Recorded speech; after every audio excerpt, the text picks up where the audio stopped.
Hi, I've been reading lately in a few of the Facebook groups that I'm in. There's quite a few of you asking about the average UK rates for virtual assistants in the UK. Duplicate myself. Um, and I thought I'd do a quick video on it just to help some of you, know a bit more about what's going on in the industry. So, um, the average UK rates in the UK currently is around £34 something an hour. We're now in early 2026.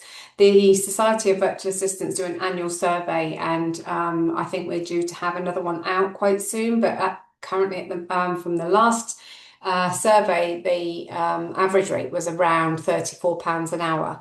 Um, so that's, a considerable hourly rate when you try to liken it to the employed role. But of course, it's not like the employed role. So I think many people coming into the industry think, wow, that sounds like a huge amount of money an hour because they're used to, minimum wage of being about, what is it now?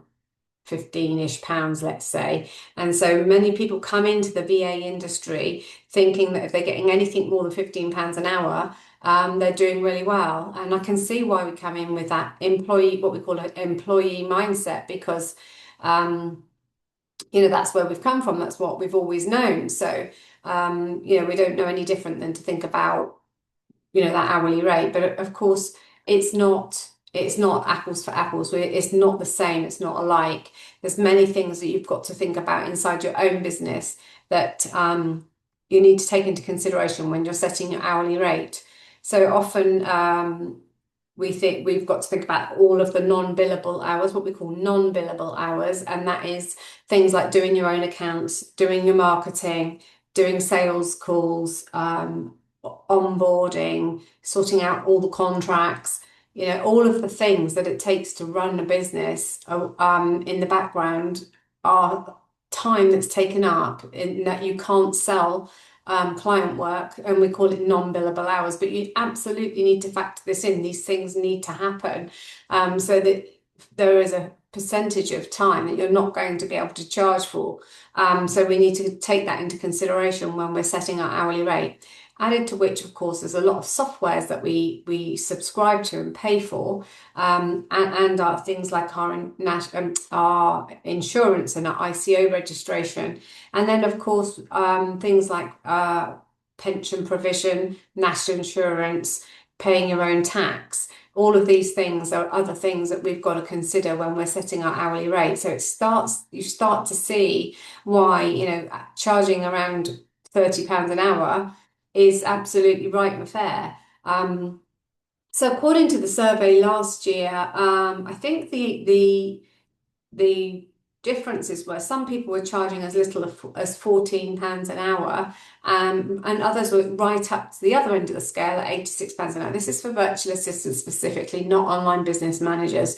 So it just demonstrates the vast difference in what people are charging. Now, of course, in there's other factors like experience, or if you've got specialist skills like a tech VA or something like that. But ultimately, people charging the £14 an hour as opposed to the £34 an hour, it comes down to a few things. It comes down to not dusting off the employee mindset scales.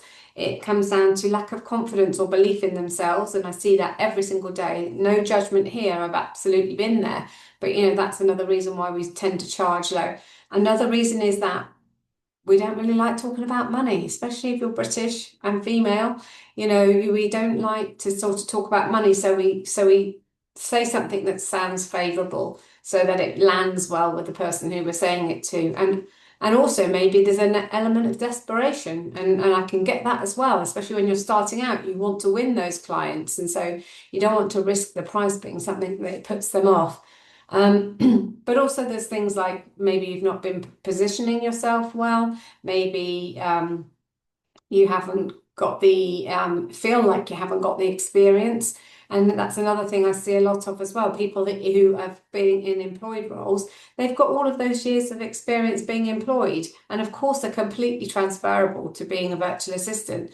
But because they haven't been a virtual assistant for very long, they think they're not very experienced. So that's another thing. I want you to feel like you are more experienced. You've been delivering those roles for a long time, and they're definitely transferable and things that you can bring forward into your virtual assistant business.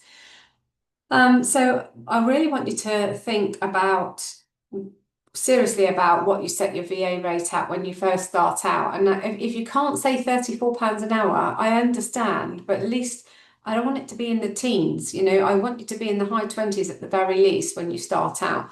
And the other thing to bear in mind is that when you do start out, um, say you start at £15 an hour, and then you do this job for 6 months, you have other clients, and suddenly you're feeling much more confident and competent and realize you are experienced in all the things that you said you are.